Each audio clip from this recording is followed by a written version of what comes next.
যুবক তোর যৌবনকালটা আল্লাহর দেওয়া আমানত।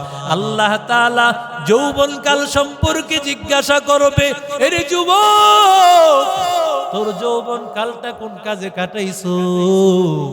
কারণ এই যৌবনকালটা বান্দা আল্লাহর কাছে হিসাব হবে। এরে আল্লাহর গোলাম, যৌবনকাল পাইয়া যে আল্লাহর বান্দা গুনার কাজে পা বাড়ায় না, যৌবনকালটাকে ইবাদতের মধ্যে কাটায়, যৌবনের তাড়না আছে, এরপরও বান্দা গুনাহ করে না, মনে চায় নামাজ ছাড়িয়া ঘরে বসে থাকি, কিন্তু যুবক আল্লাহর বান্দা আল্লাহর মহাব্বতে মসজিদে আসে।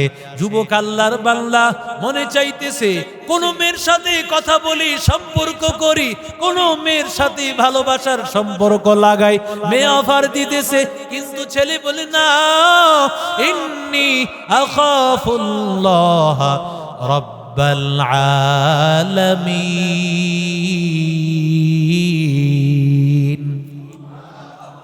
যুবক বলে আমি আল্লাহকে ভয় পাই, আমি আল্লাহকে ভয় পাই।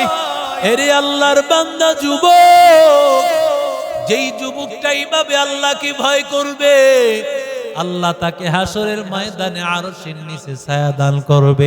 2 নম্বর হলো রাজুলুন কলবু মুআল্লাকুম মিন মাসাজিদিল্লাহ, যেই যুবকের, যে আল্লাহর বান্দার মনটা সব সময় থাকে মসজিদের সাথে লাগা, সব সময় মসজিদের সাথে লাগানো থাকে।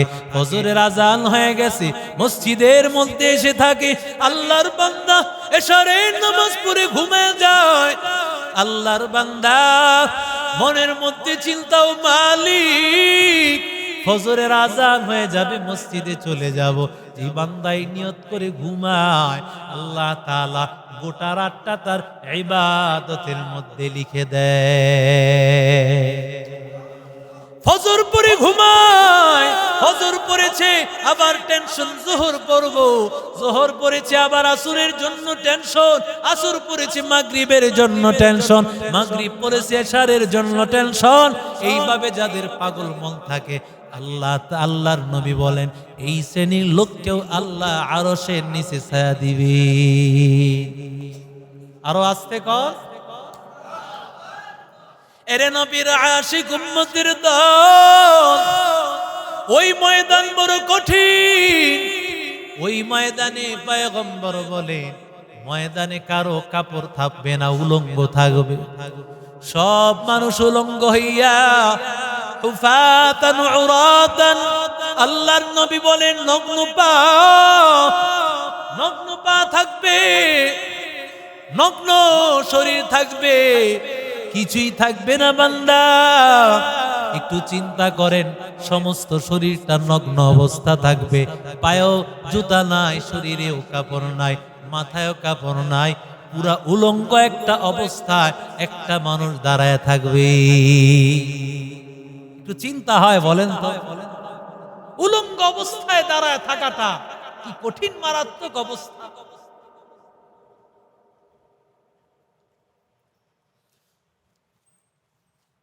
আল্লাহর নবীকে হযরত আয়েশা বলেন, ও পয়গম্বর, মহিলারাও কি পয়গম্বর, মহিলারাও কি উলঙ্গ অবস্থায় থাকবে? নবী আমার ডাক দিয়া বলেন, ও আয়েশা, দুনিয়ার সব মানুষেরা উলঙ্গ অবস্থায় থাকবে। আউয়ালু মান ইউকসা ইব্রাহিমু খলিলুল্লাহ, সর্বপ্রথম আল্লাহ যাকে কাপড় পরাইবেন তিনি হলেন ইব্রাহিম নবী। সুবহানাল্লাহ, আস্তে কোন। ইব্রাহিম নবীকে আল্লাহ সর্বপ্রথম কাপড় পরাইবেন। এরে নবীর আশিক উম্মতের দল, ইব্রাহিম নবী সর্বপ্রথম আল্লাহ কাপড় পরাইবেন। আল্লাহর নবী ডাক দিয়া কেন, আয়েশা, ময়দানটা এত কঠিন হবে, এত কঠিন হবে, যদিও কারো কাপড় নাই, কিন্তু বান্দা একটা মানুষ আর একটা মানুষের দিকে তাকানোর সুযোগ হবে না। সবাই সেই ময়দানে, একজন নবী নাই আমার নবী ছাড়া। ইব্রাহিম নবী, মূসা নবী, আদম নবী, নূহ নবী, মূসা নবী, ঈসা নবী, সব নবী নাফসি নাফসি বলে আওয়াজ, আয় আল্লাহ তুমি আমাকে মাফ করে দাও। আয় আল্লাহ কি উপায় হবে আল্লাহ? সব মানুষেরা নাফসি নাফসি বলে ডাকবে, কিন্তু একজন মানুষ আছে, তিনি আর কেউ না, তিনি আমার নবী, রহমতের নবী, সবার নবী।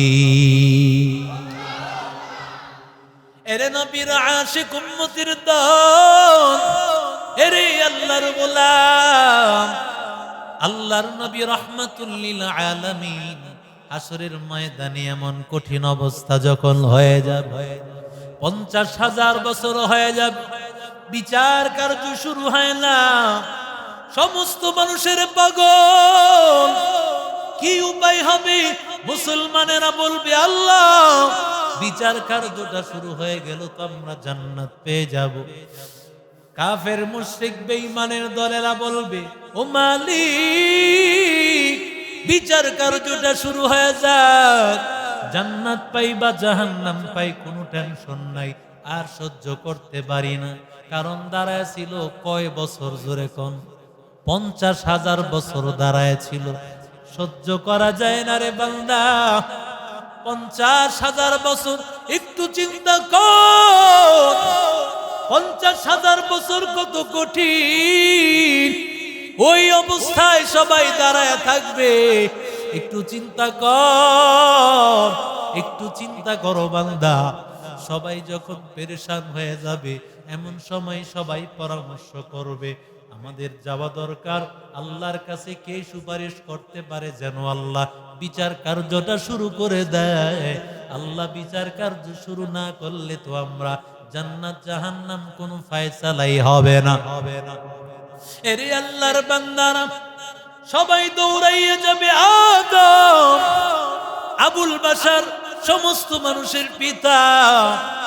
আদম নবীর কাছে এসে বলবে ওরে আদম, আনতা আবুল বাশার, আপনি তো হলেন সমস্ত মানুষের পিতা, সর্বপ্রথম মানুষ, সর্বপ্রথম নবী।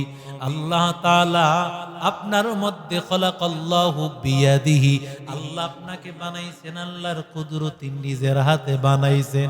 ওয়া নাফাকা ফীহি মান রূহু, আল্লাহ তাআলা আপনার মধ্যে রূহ ফুঁকে দিয়েছে। আপনার এত দাম, আল্লাহ তাআলার এত দামি মানুষ আপনি, আমাদের পিতা, প্রথম মানুষ আপনি, প্রথম নবী। আল্লাহ তাআলার কাছে আপনি এত তওবা করেছেন, আল্লাহ আপনার তওবা কবুল করেছে।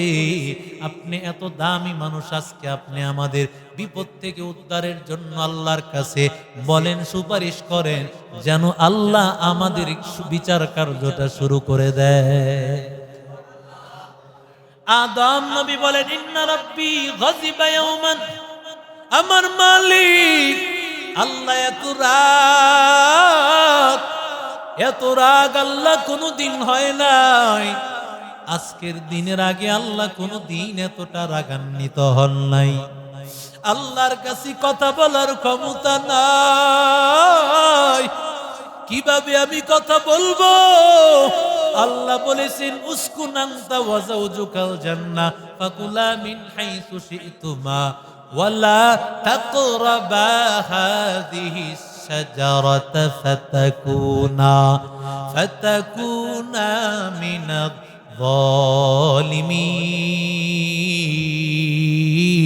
যালিমিন। আল্লাহ বলেছিল আদম ও হাওয়া জান্নাতে থাকো, তবে এই গাছের ধারে কাছে যাইও না। আল্লাহ তাআলার এই ওয়াদা, আল্লাহর এই অনুমতিকে আল্লাহর